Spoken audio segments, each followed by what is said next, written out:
तसंच आपण सर्वजण सुखरूप राहावं यासाठी आर्मी, एअरफोर्स आणि नेव्ही याचे सर्व सैनिक ज्यांनी बलिदान दिलं त्या सर्व लोकांना व त्यांच्या परिवाराला नमन करतो आणि स्वातंत्र्य दिनानिमित्त आपल्या सर्वांना मी शुभेच्छा देतो। याच्या पुढे जाऊन या देशातल्या सामान्य लोकांच्या हक्कासाठी, संविधानासाठी आम्ही सर्वजण त्यांच्याबरोबर राहून, लोकांबरोबर राहून लढत राहू ही गोष्ट या ठिकाणी नमूद करतो। स्वातंत्र्य दिन साजरा करतोय पण अनेक नागरिकांना परतंत्रत असल्यासारखं वाटतंय, कारण जे नॉनव्हेजर बंदी घालण्यात आली होती त्यानंतर नाशिक, कल्याण या ठिकाणचे सगळे जे मांसाहाराचे मार्केट आहेत ते बंद ठेवण्यात आले। तुमच्या पक्षाकडे चिंद्रावड वगैरे मटण पार्टी करतात, काय भूमिका आहे नेमकी? असं आतापर्यंत कधी झालं नव्हतं। संविधानाने आपल्या सर्वांना हक्क दिलेला आहे की नॉनव्हेज खायचं का नाही खायचं, कुठं काय बोलायचं, आंदोलन करायचं का नाही करायचं। आम्ही सर्वजण संविधानावर विश्वास ठेवणारे लोक आहोत। भाजप नेहमी एक ट्रॅप तिथं निर्माण करतं आणि त्या फास्यामध्ये नाही तर ट्रॅपमध्ये सर्व लोक अडकली पाहिजे अशी भूमिका ही भाजपची नेहमी असते। लोकसभेचं इलेक्शन होतं तेव्हा हिंदू मुस्लिम करण्याचा प्रयत्न त्यांनी तिथं केला। जेव्हा विधानसभेचं इलेक्शन आलं तेव्हा ओबीसी, मराठा, हिंदू मुस्लिम असा वाद निर्माण केला। आता मुंबईचं इलेक्शन आहे म्हणून मराठी अमराठी, त्याच्याच बरोबर कबूतर प्रेमी आणि कबूतर न प्रेमी, आणि आता नवीन वाद निर्माण केलाय मांसाहारी विरुद्ध शाकाहारी। म्हणजे भाजपला काय पाहिजे की लोकांनी फक्त याच चर्चेत गुंतून पडलं पाहिजे, अरे तू नॉनव्हेज खातो का, नाही खात का, आज खाणारे का, नाही खाणारे का। अरे याच्यापेक्षा शेतकरी जे आत्महत्या करतायत, युवा आत्महत्या करतायत, बेरोजगारी मोठ्या प्रमाणात वाढलेली आहे, आमच्या माता भगिनी कुठलीही जातीची असू नाही तर धर्माची असू तिच्यावर आज जे अत्याचार केले जातात त्याच्यावर आज कुणीच बोलायला तयार नाही, आणि भाजपला सुद्धा आणि या सरकारला सुद्धा त्या बाबतीत बोलायचं नाही।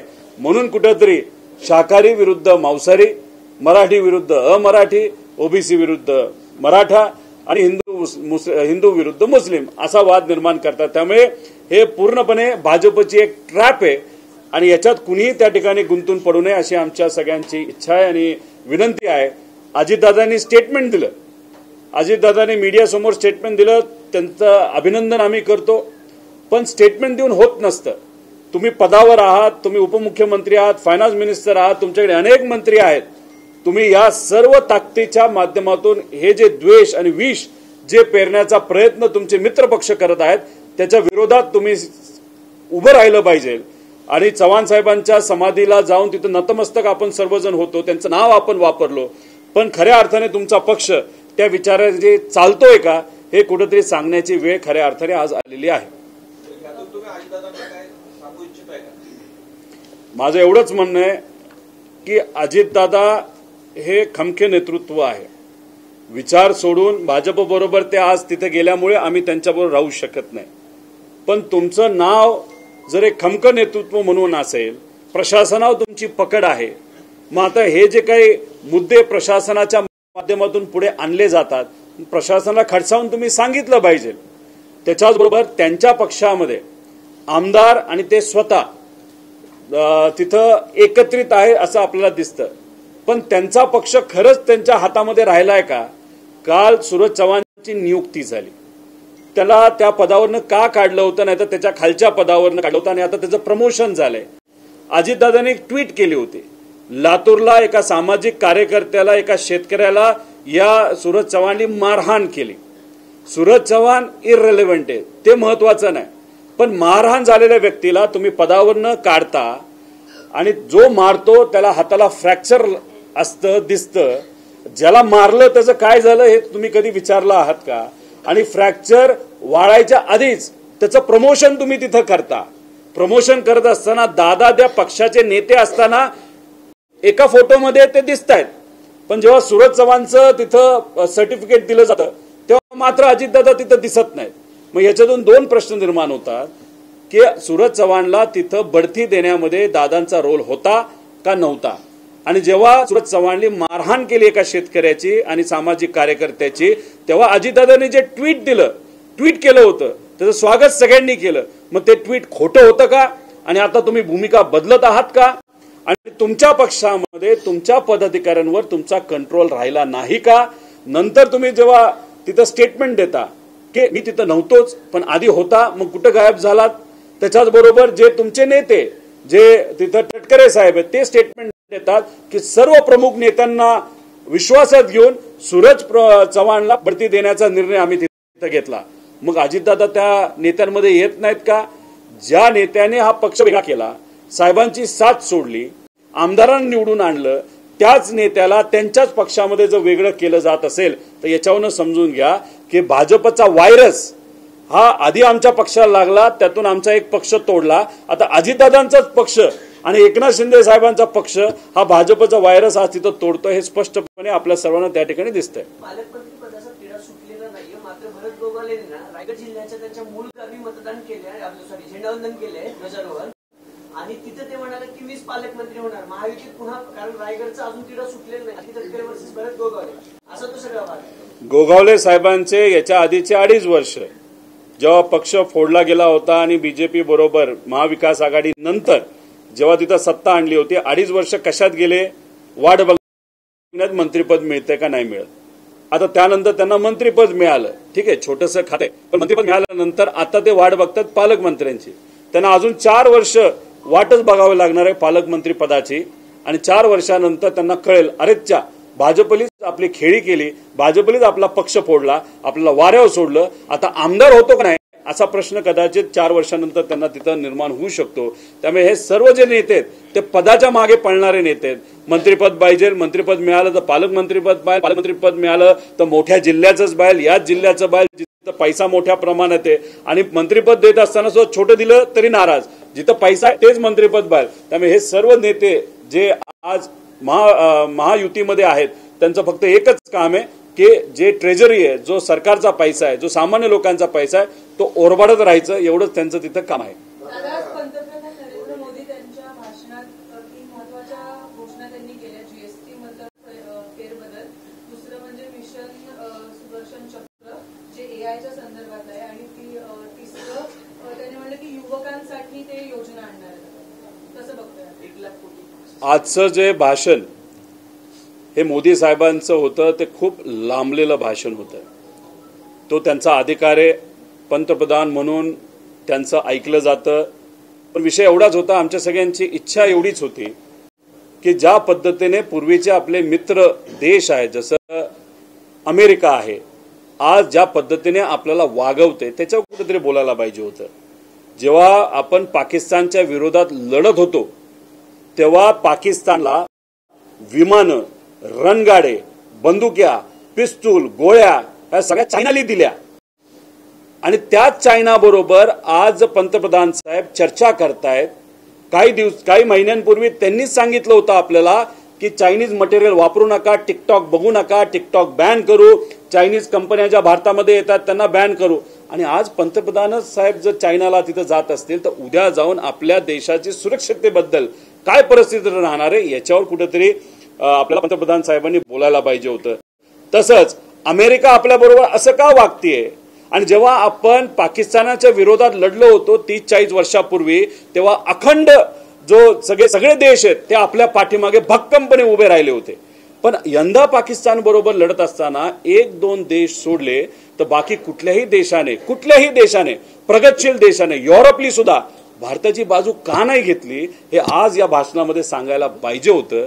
पण दुर्दैव असं त्यांनी ते सांगितलं नाही. पण आज बजेटचं भाषण नव्हतं, पण तरी सुद्धा जीएसटी बद्दल ते बोलले असतील, नोकरीबद्दल बोलले असतील. आम्ही स्वागत करतो पंतप्रधान साहेबांबद्दल, आमचं काही दुमत नाही. पण त्यांची जी यंत्रणा आहे आणि त्यांचं जे विचारसरणी आहे, त्यांचा जो पक्ष आहे आणि त्यांची जी संघटना आहे ती मात्र युवांना न्याय देण्यासाठी, महिलांना न्याय देण्यासाठी आणि खऱ्या अर्थाने या देशाचं प्रगती होण्यासाठी कुठे प्रयत्न करत असताना दिसत नाही. आणि हे जे काही आमचे इलेक्शन कमिशन पासून जे स्वायत्त संस्था आहे त्याच्यावर जो ताबा आज भाजपच्या नेत्यांनी घेतलेला आहे त्याच्याबद्दल सुद्धा आज पंतप्रधान साहेब कुठे बोलले नाही. त्यामुळे या विषयांवर आज पंतप्रधान म्हणून, मोदी साहेब म्हणून नाही पण पंतप्रधान म्हणून त्यांनी बोलायला पाहिजे होतं, ते आज दुर्दैवाने बोललेले नाहीत. याच भाषणात आरएसएसचा उल्लेख केलाय पंतप्रधानांनी. थँक्यू म्हणजे आरएसएसला 100 वर्ष गौरवपूर्ण सेवा तुम्ही देशाची केली. पंतप्रधानांनी स्वातंत्र्य दिनाच्या भाषणातून एखाद्या संघाची किंवा संघटनेची कौतुक करणं कितपत योग्य वाटतं? सप्टेंबर जवळ येतोय. सप्टेंबर मध्ये अनेक लोकांचे वाढदिवस आहेत आणि काही अशा नेत्यांचे वाढदिवस आहेत ज्यांचं वय आता 75च्या पुढे जाणार आहे आणि ते भाजपचे नेते आहेत.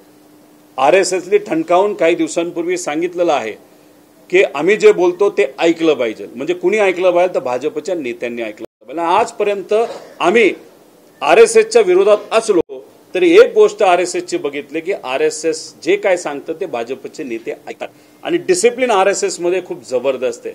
काही दिवसांपूर्वी आरएसएसचे प्रमुख यांनी सांगितले वय मर्यादा ही पाळली गेली पाहिजे. आता 30 सप्टेंबर मध्ये पाळली जाते का? आरएसएसचं आज सुद्धा तेवढंच महत्व आहे का? आणि आरएसएसचं भाजपचे नेते ऐकतात का नाही ऐकतात हे सप्टेंबर मध्ये आपल्याला बघायला मिळणार आहे. त्यामुळे आज पंतप्रधान साहेबांनी आरएसएसचा उल्लेख त्यांच्या भाषणामध्ये केला असेल त्याचा अर्थ एवढंच असू शकतं की सप्टेंबर महिन्यामध्ये आरएसएसची जो निशाणा नाहीतर जे काही त्या ठिकाणी टार्गेट दिलेलं आहे नाहीतर त्यांनी जे सांगितलेलं आहे ती तारीख जवळ येते म्हणून कदाचित पंतप्रधान साहेबांनी आरएसएसचं नाव हे घेतलं असावं. पण सप्टेंबरमध्ये आपल्याला कळेल आरएसएस महत्वाचा आहे का भाजपचे नेते. पण जे काय आजची परिस्थिती बघता भाजपची नेत्यांची ताकद ही आरएसएस पेक्षा थोडी जास्तच वाटते.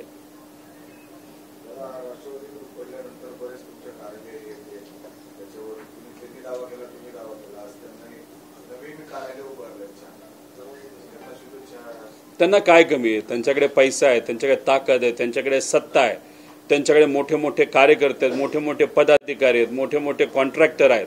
आमच्याकडे काय तर सामान्य लोक, सामान्य कार्यकर्ते, निष्ठावंत पदाधिकारी आहेत. त्यामुळे त्यांच्याकडे कुठेही काही कमतरता नाही. कमतरता नसताना सुद्धा त्यांनी बऱ्यापैकी आमचे जे काही इतर जिल्ह्यांचे कार्यालय त्याच्यावर ताबा घेतलेला आहे. त्याच्यावरून कुठेतरी भाजपचा व्हायरस हा त्या पक्षाला लागलाय आणि दुसऱ्यांच्या हक्कावर ताबा घेण्याची सवय त्यांना थोडी नवीन लागलेली आहे. पण हे जे कार्यालय ते प्रशांत दादा असतील, पुण्याचे सर्व पदाधिकारी आहेत, यांनी मिळून हे कार्यालय फार पूर्वीपासून आपल्या पक्षासाठी समर्पित केलेलं आहे. त्यामुळे हे कार्यालय त्यांना घेता आलं नाही. त्यामुळे पुण्यात त्यांनी नवीन कार्यालय, पॉश कार्यालय सुरू केलंय. मी त्यांच्या नवीन कार्यालयासाठी शुभेच्छा देतो. ते पॉश याच्यासाठी आहे की तिथं पॉश लोक येतात. आमचं साधं याच्यासाठी आहे कारण आमच्याकडे साधे सामान्य लोक तिथे येत असतात. दादा, भुसावळचा एक प्रश्न आहे. बोगस मतदाराची जी यादी आहे ना, गेल्या अनेक दिवसांपासून देशात राज्यात तो विषय झालाय. भुसावळमध्ये ना 9 वर्षापूर्वी याचिकाकर्त्यांनी याचिका केली होती निवडणूक आयोगाकडे, भुसावळच्या निवडणूक आयोगाकडे, जिल्हाधिकाऱ्यांकडे, की भुसावळमधून अनेक बोगस मतदान त्यावेळेस झालं होतं, मयत लोकांचं झालं होतं, जे स्थलांतरित झाले त्याचं पण झालं होतं. त्याच्या लढ्याला अखेर यश आले. उपजिल्हाधिकाऱ्यांनी काल रात्री त्याला आदेश दिले की हा जो काही सांगतोय त्यावेळेसचा तो सगळा डेटा काढा आणि डेटा समोर आणा. त्याच्या मागणीला यश आलेलं आहे. पण बाकीकडे प्रशांत जगताप असतील किंवा तुमच्या अनेक आमदारांनी केलं होतं पण त्यांना मात्र ते व्हीव्हीपॅट आत्ता झाले ते तर ते नको. सगळ्या जिल्हाधिकाऱ्यांनी असे आदेश काढले निवडणूक आयोगानं ठोस आदेश काढावा. नाही, मतदानाची चोरी जी झाली आहे त्याच्यावर अनेक लोक बोलत होते. आम्ही सुद्धा बोललो होतो. प्रशांत दादा इथं आहेत, सचिन भाऊ, त्याच्याचबरोबर राहुल कलाटे असतील, अशोक भाऊ पवार असतील, तिथं सुनीलराव भुसारा असतील, असे अनेक काही आमदार आहेत. त्यांनी याच्यावर मन व्यक्त केलं होतं. माझ्या मतदारसंघामध्ये सुद्धा गेल्या वेळेस जर आपण कम्पेअर केलं तर यंदा काही गावांमध्ये माझं मतदान 5-6 मतांनी वाढलं असलं तरी माझ्या विरोधकाचं मतदान 250 ते 300 वाढलेलं आहे. आता काल परवा सुप्रीम कोर्टाने जो निर्णय या बाबतीतला दिला, बिहारच्या बाबतीत, तो अतिशय स्वागत करण्यासारखा निर्णय आहे. त्याच्यातून दूध का दूध आणि पाणी का पाणी तिथं होणार आहे. त्यामुळे या बाबतीत सुद्धा ज्या ज्या गोष्टी झालेल्या आहेत त्याच्यासाठी हे सर्व आमचे उमेदवार लढतच आहेत. पण आता सुप्रीम कोर्टाने या गोष्टीची दखल घेतल्यामुळे या लढ्यामध्ये नक्कीच त्या ठिकाणी कुठेतरी आम्हाला एक ताकद तिथं मिळणार आहे आणि आम्ही 100% तो लढा तिथं लढू आणि लोकांच्या समोर काय घडलं, कशा पद्धतीने हे लोक या राज्यामध्ये सत्तेत आले हे तिथं आम्ही सांगणार आहोत. फरक बघा, लोकसभेचं इलेक्शन झालं त्यानंतर जो निकाल लागला त्यात उत्साह होता, लोकांनी जल्लोष रस्त्यावर तिथं साजरा केला. पण विधानसभेचं इलेक्शन झाल्यानंतर एवढं मोठं मॅन्डेट सुद्धा भाजप मित्र पक्षाला मिळून सुद्धा शुकशुकाट हा रस्त्यावर होता. जे लोक निवडून आले त्यांना सुद्धा कळेना पचेना की आपण निवडून कसं आलो. याच्या मागे नक्कीच काही ना काहीतरी घोळ असावा आणि त्यात मतदार यादीचा हा घोळ हा प्रमुख घोळ आहे असं आम्हा सगळ्यांना त्या ठिकाणी वाटतं. राज ठाकरे म्हणाले की मुंबईत फक्त शिवसेना उद्धव ठाकरेची आणि आपली ताकद आहे, दुसऱ्या पक्षाची नाही, तुम्ही कामाला लागा.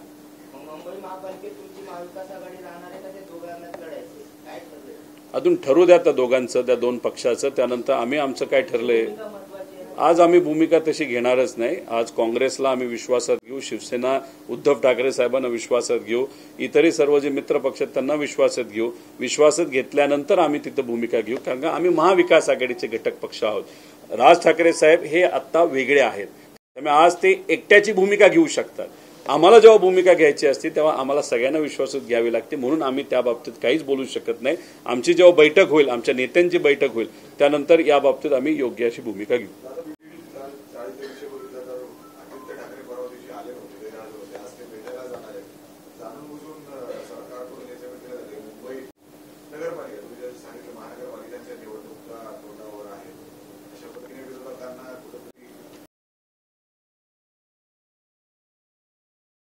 बोलवण्याचा प्रोटोकॉल असतो, कदाचित त्यांना तिथं बोलवलं गेलं होतं, पण भाषणाच्या यादीमध्ये त्यांचं तिथं नाव नव्हतं.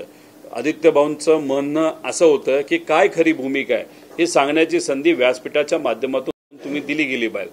तिथले लोकप्रतिनिधी असताना त्यांना तुम्ही बोलून दिलं जात नसेल तर कुठंतरी तो जो निर्णय होता त्या निर्णयामध्ये त्यांचाही रोल होता. हे असताना सुद्धा तुम्ही ते सगळं व्यासपीठ राजकीय दृष्टिकोनातून हायजॅक केलं आणि हायजॅक करून तिथं राजकीय कार्यक्रम तुम्ही तिथं घेत असाल. जसं काही दिवसांपूर्वी परभणीमध्ये झालं होतं, लोक त्यांच्या कार्यक्रमाला येत नाही, त्यामुळे मग जे लाभार्थी आहेत त्या लाभार्थ्यांना फोर्सफुली अधिकाऱ्यांना सांगून बोलवलं जातं आणि मग तिथं तो कार्यक्रम घेतला जातो. तसंच कदाचित त्या बीडी चाळेबद्दल तिथं झालं असावं आणि याच्याच मोठी भयंकर गोष्ट आहे जी या महिन्याअखेरच आम्ही तिथं आपल्या सर्वांसमोर आणू की युनिव्हर्सिटीचा सुद्धा वापर हे राजकीय कार्यक्रमाला तिथं घेत चाललेले आहेत. कालच जर आपण बघितलं, टीस ही जी संस्था आहे ती टाटाची संस्था आहे. टाटाली या देशाला एकत्रित आणण्यासाठी खूप मोठा प्रयत्न तिथं केला होता. पूर्वीच्या काळापासून आतापर्यंत बेरोजगारी कमी करण्यासाठी टाटाली खूप मोठा प्रयत्न तिथं केला आणि या देशाला एक संघ ठेवण्यासाठी सुद्धा त्यांचा खूप मोठा वाटा आणि खूप मोठा रोल तिथं राहिलेला आहे. पण काल टाटाच्याच संस्थेमध्ये जर आपण बघितलं, तिथं द्वेष पेरणारं एक जे डॉक्युमेंटरी ती RSSच्या माध्यमातून दाखवण्यात आली.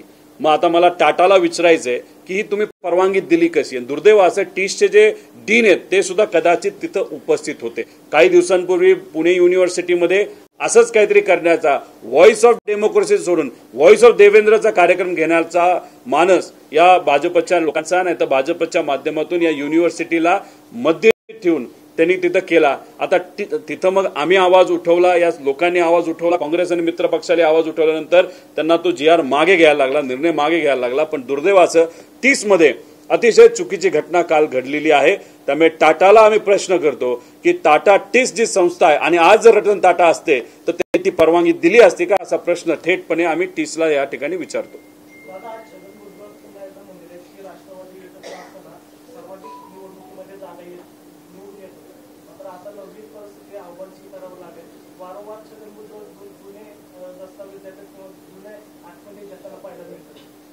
नाही, भुजबळ साहेब असतील, इतरही सर्व जे नेते आज कदाचित साहेबांबरोबर नसतील, आज दादांबरोबर गेले असतील, पण साहेबांनी केलेलं योगदान हे सर्व नेत्यांना तिथं माहिती आहे. आणि पवार साहेबांची खासियत जर आपण बघितली तर सर्व जे नेते त्यांना विश्वासात घेऊनच तिथं निर्णय हा घेतला जात होतो. पण आज जर आपण बघितलं, भाजपची स्टाईल एक अधिकारशाही आहे आणि कदाचित ती स्टाईल आता अजितदादांच्या पक्षामध्ये तिथं आलेली आहे. आज कदाचित आम्हाला बाहेरून वाटतं की दादा हे प्रमुख आहेत त्या पक्षांचे, पण असं दिसतंय की त्या पक्षामध्ये काही एका कोकणातल्या नेत्याने त्या पक्षाला हायजॅक केलेलं आहे. आणि हायजॅक कशासाठी केलेलं आहे की 2029च्या 1 वर्ष आधी, 1.5 वर्ष आधी सर्व पदाधिकारी आणि पक्ष घेऊन, म्हणजे अजितदादांचाच पक्ष आणि त्यातले काही आमदार घेऊन हे लोक सर्व बीजेपीमध्ये जातील. म्हणूनच काल तुम्ही जर बघितलं असेल की सूरज चव्हाणची नियुक्ती करत असताना दादा तिथं नाहीत, कारण दादांनी त्या गोष्टीचा विरोध केला होता.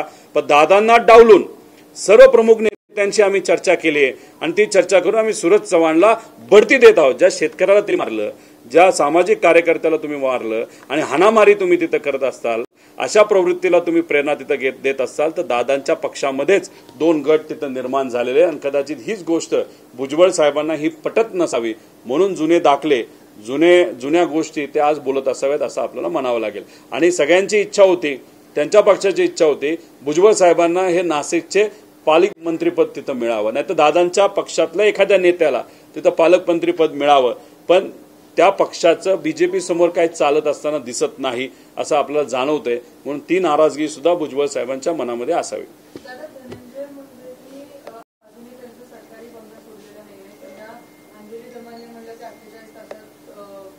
वॉर्निंग दिली आणि त्यासोबतच 46 लाखाचं फाईन पण आहे. त्यांनी कारण असं सांगितलंय की त्यांच्या तब्येतीचं कारण सांगितलंय, मुलीचं शिक्षण, आणि त्यासोबत ते असं पण म्हणले की मुंबईत त्यांचं घर. प्रत्येक आमदाराला आमदार निवास दिलं जातं. आमदार निवासाची खोली दिली जात नसली काही कारणामुळे तर त्यांना मानधन दिलं जातं की तुम्ही बाहेर जाऊन हॉटेलमध्ये राहावा, नाही तर एखादं घर भाड्याला घ्या. आज जर आपण मुंबई आणि ते सुद्धा साऊथ मुंबईमध्ये जर बघितलं तर 100-150 प्रॉपर्टी आता लगेच तुम्हाला असे मिळतील की जिथं आता भाडेकरूची जरूरत आहे, नाही तर भाड्यावर त्या गोष्टी ती प्रॉपर्टी देता येईल अशी आजची परिस्थिती आहे. झालं असं की मुंडे साहेब जे आहेत, म्हणजे जे आपले धनंजय मुंडे आहेत, त्यांना असं वाटतं की आता त्यांचं कुणी काय करू शकत नाही. ठीक आहे, सरकार त्यांचं आहे, सरकार त्या बाबतीत निर्णय घ्यावा. माझा प्रश्न एवढाच राहणार आहे की एखाद्या व्यक्ती जर पदावर नसेल तर तरी त्यांना तिथं त्या बंगल्यामध्ये राहण्याची जर तुम्ही संधी देत असाल तर कुठल्या नियमाच्या अंतर्गत देतात? तुम्ही त्यांना पेनल्टी लावली, पेनल्टी जी काय लावली असेल ती तुम्ही वेव्ह करणार आहात का? आम्हाला खरं ती माफ केली जाणार आहे. त्यामुळे काही दिवसांपूर्वी जे बावनकुळे साहेब आहेत त्यांनी एका मोठ्या कंपनीची 90 कोटी रुपयाची पेनल्टी कुठेतरी दगडं काढली म्हणून ती पेनल्टी प्रशासनाने लावली होती, ती वेव्ह केली 17 लाखावर आणली.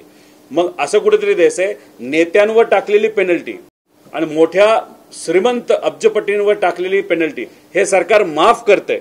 पण सामान्य लोक, समजा आता आम्ही बाहेर गेलो, नाही तर आमचा कार्यकर्ता बाहेर गेलो, ट्रॅफिक रूल तोडला तर त्याला जे काय चलन तिथं लागेल ते माफ होत नाही. म्हणजे गरीबाचं इथं या सरकारमध्ये काहीच माफ होत नाही, पण या नेत्यांचं मात्र सगळंच माफ होतंय असं आपल्याला त्या ठिकाणी जाणवतं. पंतप्रधानांना महात्मा गांधींना आदरांजली वाहताना फोटो व्हायरल होता सकाळचा, त्यात त्यांच्या चेहऱ्यावरून त्यांना असं टीका केली जाते, म्हणजे टीका नाही, ते आरोप केले जातात की 75 वर्ष आता कंप्लीट होते, त्यांच्या चेहऱ्यावरती दिसते की त्यांचं लाल किल्ल्यावरून शेवटचं भाषण असेल म्हणून ते 2.5 तास असं असू शकतं. RSSची खरंच ताकद आज जर तेवढीच आहे जी आपल्या सगळ्यांना वाटते तर सप्टेंबर महिन्यामध्ये मोदी साहेबांचा जो वाढदिवस आहे तो वाढदिवस त्या ठिकाणी झाल्यानंतर RSSचं वजन असेल तर कदाचित RSSली दिलेला आदेश हा भाजपचे नेते म्हणून, नाही तर RSSचे सच्चे कार्यकर्ते म्हणून त्यांना तो स्वीकारावा लागेल. पण तो त्या पक्षाचा आणि त्या संघटनेचा विषय, त्या बाबतीत आम्ही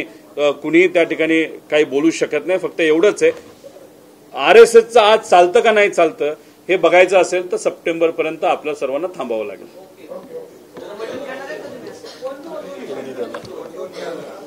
हिंदी, हाँ हिंदी हिंदी. आपका ड्रेस अच्छा है, नेहरू जैकेट है.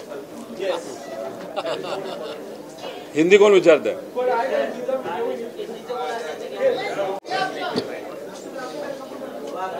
इधर ही लो ना इस पे. मंदिर काही गाठ घेत दादा तो भेटून समता परिषद कार्यक्रम ते त्यांचा एक विषय मी CP आपल्या यांच्याशी बोललो कमिशनर, तर सोमवारी जात आहे तर तुम्ही पण एकदा जा. नक्की. अजून काही लोक आहेत.